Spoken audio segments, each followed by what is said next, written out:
Zack obviously wanted to go in a different direction than had been released in the previous movie. The nice thing for us was that the design was already there. The Steppenwolf design from the Zack Snyder version is in the post-credit scene of Batman vs. Superman. So that design was already there. So we didn't necessarily have to come up with something. There was already Zack already had a vision in his head about what that should be. So really, it was just implementing it and coming up with some cool shading for his kind of iridescent steel, but the overall design was already done. It wasn't that we just had, like, the old version was like version 12 and then we just started version 13. So we did have a new asset. So it was, in that sense, it was all from scratch. And everything on top of that, really, once we had the model and the shader, would be that it's also, I think, in the new film, the new version of the film, a different character, and there's a lot more story development, and would have been telling that story less with how he looks and more about how he moves and acts and emotes and the performance that he gives through animation and facial capture. Yeah, that we definitely didn't just slap him on top of the motion that we had from 2017, because proportionally he's much broader. He's got different fingers. He's got this funny thumb that's halfway up his arm as well. So if he was gesturing with his hands in the previous film and we were replacing that shot, we had to take all that into account. Sometimes we had to even reframe because he's just a different shape, right? So also the design, when you look at it visually, you're just like, wow, he's just way more badass, and he's got a lot more stature and presence. And so we took that into account. When it was replacing an existing shot, we just edited it a little bit. Just with the animators doing that, but going into new shots and fresh performance, we just took that into account and how our stunt performers worked with that new asset on the mocap stage. So we're definitely, we looked at how he carried himself in a slightly different way as well. So that design certainly influenced how we approached the motion on him, for sure.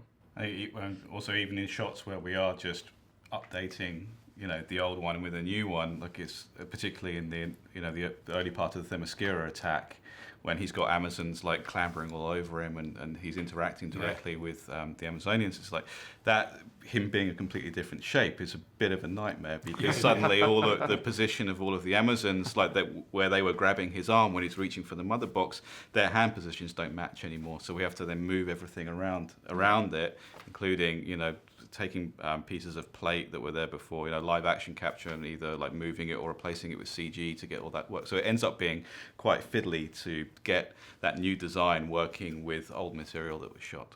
One of the great things about working with Zack is he has a very clear visual idea about what he's after. So that was maintained from 2017 to 2021 in terms of Darkseid's design. Obviously, we never completely finished building Darkseid the first time around, so there's a bunch of work just to get him up to scratch, to polish him off so that he could shine on screen. But in terms of design, it's the same design as was originally conceived for the original version. The scene where we get a glimpse of Apokolips, we did that work, and it was kind of nice to have this vignette of only a few shots, but having that opportunity to with just a couple shots, build a whole world and try to give the audience a sense of what our bad guy's homeworld could be like, and the fire pits out the window and his massive army, and your first glimpse of Granny Goodness and Darkseid is pretty cool. The idea that we got from Zack, that he had in his head, was that you had the same advanced technology that we can build this interdimensional telephone out of this particles and moving this molten kind of metal thing that happens, but in a much more brutalist way, right? These guys just don't care that is polished. They it's almost that the Apocalyptians got it to the point where it worked and then didn't care about anything that was wrong with it. They're like, it's hot metal dripping on the floor, don't care, it works. It wanted to be a reflection of as much as the polished version was a reflection of the Superman Kryptonians. This wanted to be a reflection of this brutal, fiery, kind of warlike homeworld that the Apocalyptians come from. We got as many things, models and textures and ideas and clips, and the vendor had previous shots that didn't get all the way to the final, so we had kind of a sense of where thematically they wanted the sequence to be, and it's your climactic third act battle. And as far as the look goes, it wasn't any harder than anything else because we were basically starting from scratch. And all those ideas, like Zach was like, when we got the turnover from the client, they're like, no red sky. That's right out. It's like, okay, fine. That's like, easy. We'll find a different sky. And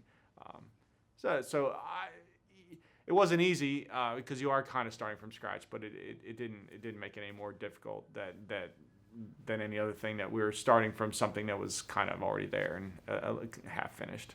The Green Lantern scene was largely omitted in 2017. What you're seeing now was intended to be in 2017 to a certain point. So it was, from animation perspective, it was cool to see it come back. And I think what also dictated our approach to the action, particularly the Green Lantern's death, was the fact that the ratings had changed. We didn't have to adhere to a certain rating now that it's going on HBO. So we were sort of given the permission to sort of go a bit more violent on it. So the idea of cutting his hand off and really having a brutal sort of death blow to the chest was a fun approach. So we got to go down on the stage, redo all that performance. Anders actually came up with a nice idea of Darkseid reaching out to grab the wing before he was hit by the arrow from Artemis, I think it was. Yeah. So yeah, it was just kind of serendipitous how it all came together with a few ideas thrown around internally and just bouncing that over to DJ and Zach, and it was well received.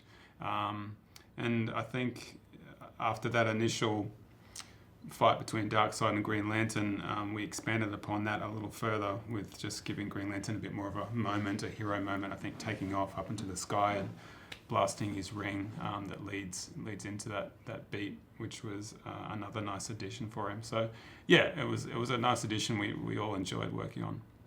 There's a bit of a inside joke here that our pipeline changes so fast that by the end of your show, shots that you've done at the beginning of your show probably won't work anymore. So that's the first challenge. Just the pace of technology moves so fast. And creatively as well, our bar now is higher than it would have been even for ourselves in 2017.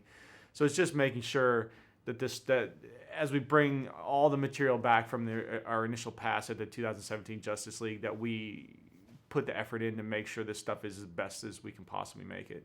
The one new sequence that Zach shot for this movie, it was quite difficult for them, as when it was shot, the U.S. was fairly strictly locked down, a lot of COVID problems, and even getting a film crew on a set together safely was quite difficult. But they managed to do it. They managed to herd all the cats and get that shot. And we only had, I think, a couple shots. I think it was the Flash.